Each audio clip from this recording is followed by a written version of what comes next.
everyone. Today we're going to make an Aleppo-like soap, and the reason why I chose to make Aleppo-like soap is because Aleppo soap is considered one of the most expensive soap in the world. It is prized for its astringent, antimicrobial, and antifungal properties.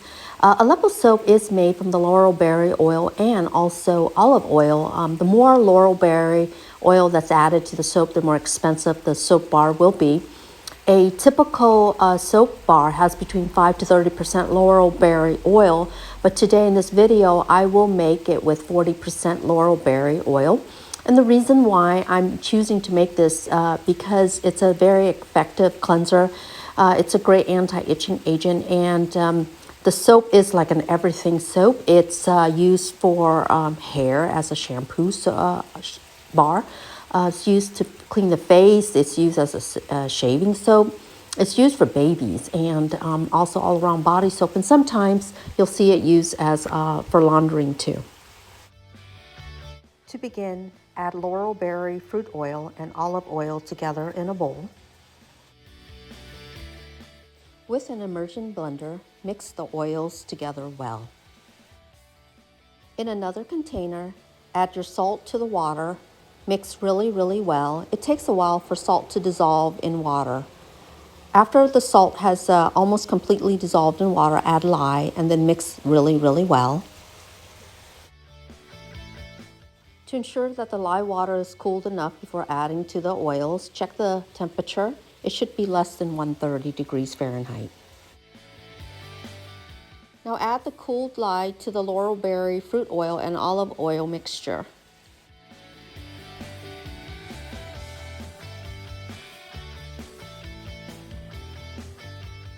Use an immersion blender and blend until trace has been achieved.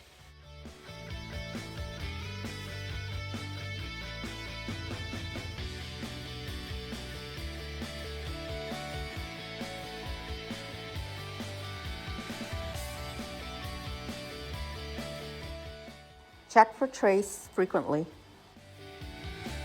Stop blending when trace has been achieved. Because salt has been used in this recipe, the batter will solidify quicker than normal, so try to work fast as you can and pour the batter into individual molds. To prevent air bubbles, tap the molds.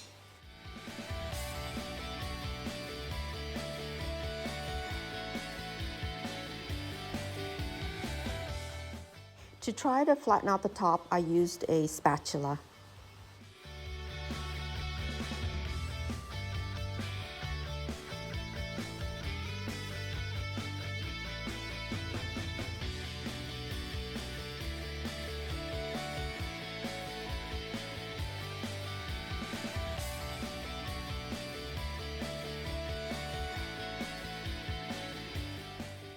To prepare the molds for saponification, place the molds in a box or some sort of container.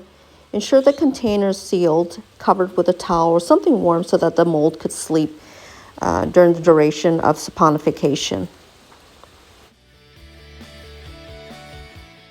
Let the soap sleep for about 6 hours undisturbed. After 6 hours, check it to see if it's hard enough to cut. Don't let it sleep more than 12 hours. I let mine sleep more than 12 hours, and then when I cut it, it was a little crumbly. You'll see it later after I cut it.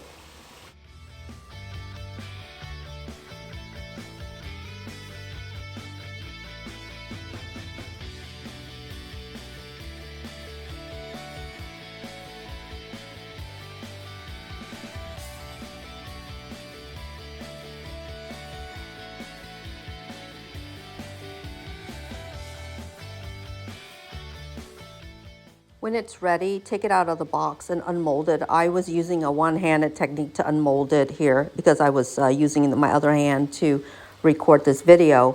But essentially what you do is pull the sides away from the soap and then demold it with two hands, and it comes out easier.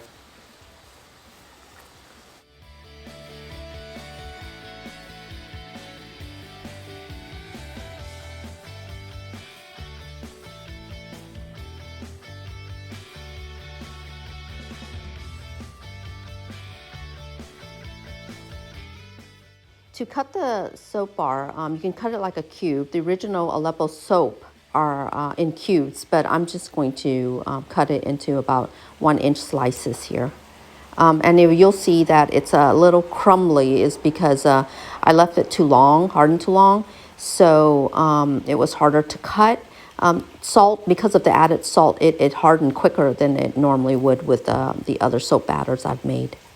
To create the beveled edges, use a peeler to shave away the soap bars, but the original cubed Aleppo soaps are not beveled. You don't have to throw away your soap shavings. I am saving mine to be reprocessed later to make soap using hot processing method.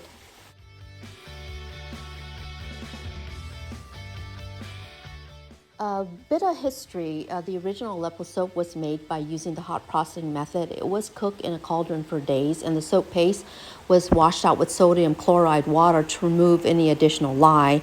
Then the soap was spread out on the floor, allowed to solidify, cut into individual blocks, then stamped with the seal of the soap maker. It was then, after that, allowed for at least a minimum of 9 to 12 months to cure. The surface of the color will change to a golden brown during the curing process while maintaining the really nice olive green color inside.